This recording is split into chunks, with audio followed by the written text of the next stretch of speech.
मेरी ताकत को और बढ़ाइए और इंशाअल्लाह फिर देखिए ये आपका भाई, ये आपका बेटा देखिए क्या करता है और असेंबली पूरी हिला दूंगा। और जब तक के पूरे फुलम्बरी के मुद्दे हल नहीं होते, जब तक कि असेंबली चलने नहीं दूंगा।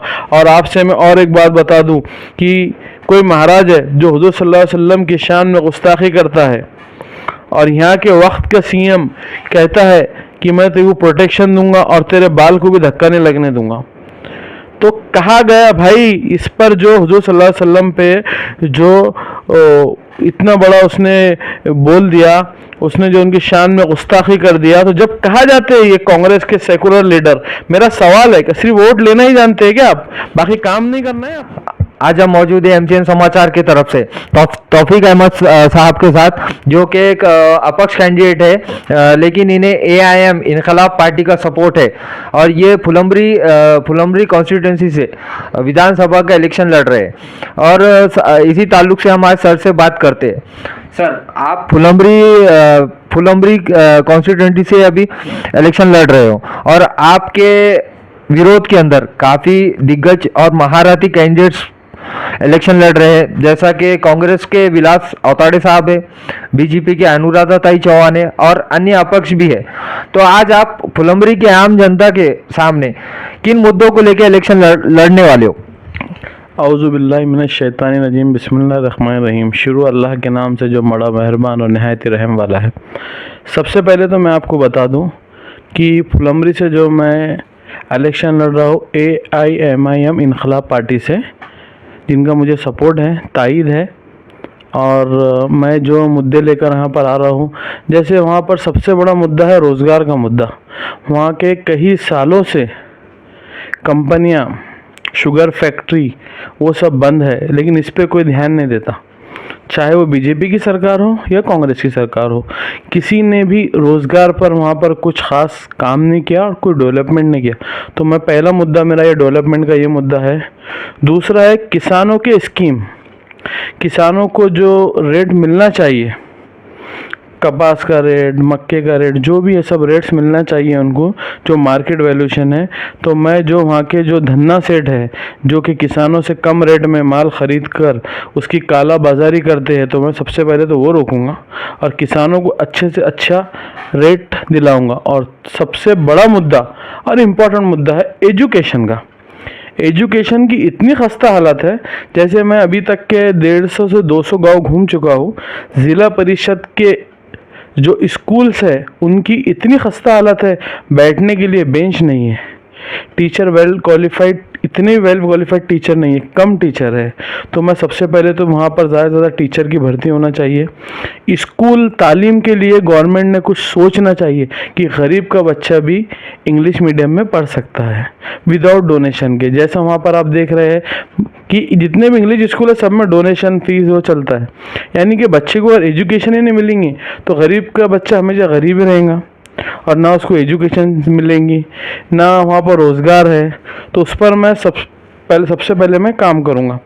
और मसला रोड का रहा, वहाँ पे रोड की भी खस्ता हालत है, पानी के मसले हैं। दूसरा, जातिवाद इतना बढ़ गया है, मैं वहाँ पर देख रहा हूँ कि कांग्रेस सिर्फ वोट लेने के लिए हर 5 साल के बाद मुसलमानों के दरवाज़ों पर आकर सिर्फ वोट मांगती है, लेकिन काम कुछ नहीं करती।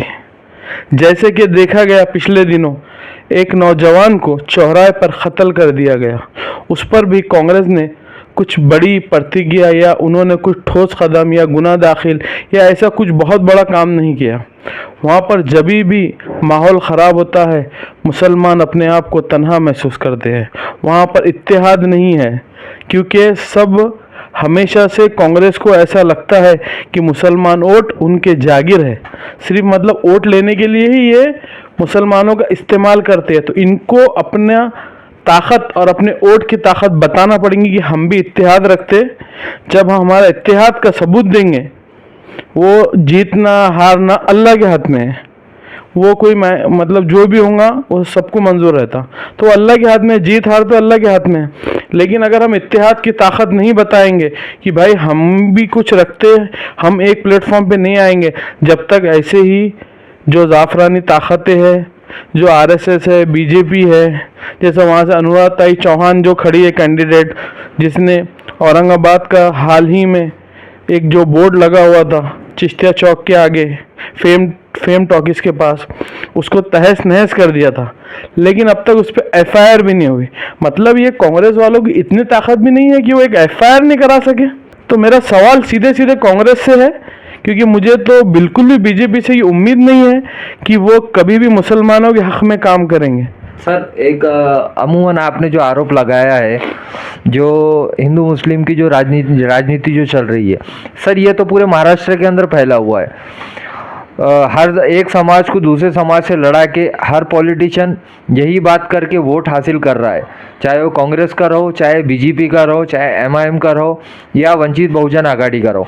कोई भी कैंडिडेट ऐसा है कि सिर्फ जातिवाद के मुद्दे पे ही लड़ रहा है, और इसी जातिवाद के मुद्दे के चलते वो डेवलपमेंट की बातें अधूरी रह जाती। फुलंब्री की आवाम चुन के देती है, तो मैं इंशाअल्लाह कोशिश करूँगा कि हमेशा मैं इंसाफ पसंद रहूं, और जो भी जाफरानी शक्ति है, जो कि आज आप देख रहे हैं कि ये सब माहौल ख़राब करने का काम करते हैं, हिंदू से हिंदू को मुसलमान से, मुसलमानों को जो है तो अलहदा करने की कोशिश करते हैं, इत्तेहाद नहीं होने देते हैं, आप देख रहे हैं।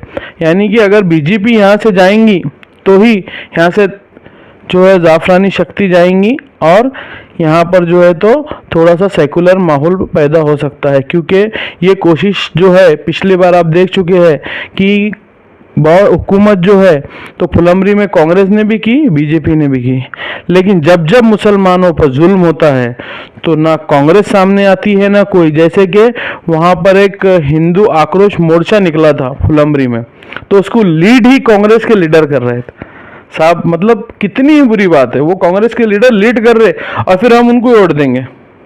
मतलब मेरा एक सवाल है कि मुसलमानों अपने ज़मीर को झिंझोड़ो और आप ही कहो कि कैसे आप वोट दे सकते हो यार ऐसे कांग्रेस वालों को, जो खुद ही करते हैं, खुद ही जो है तो उनके सपोर्ट में है।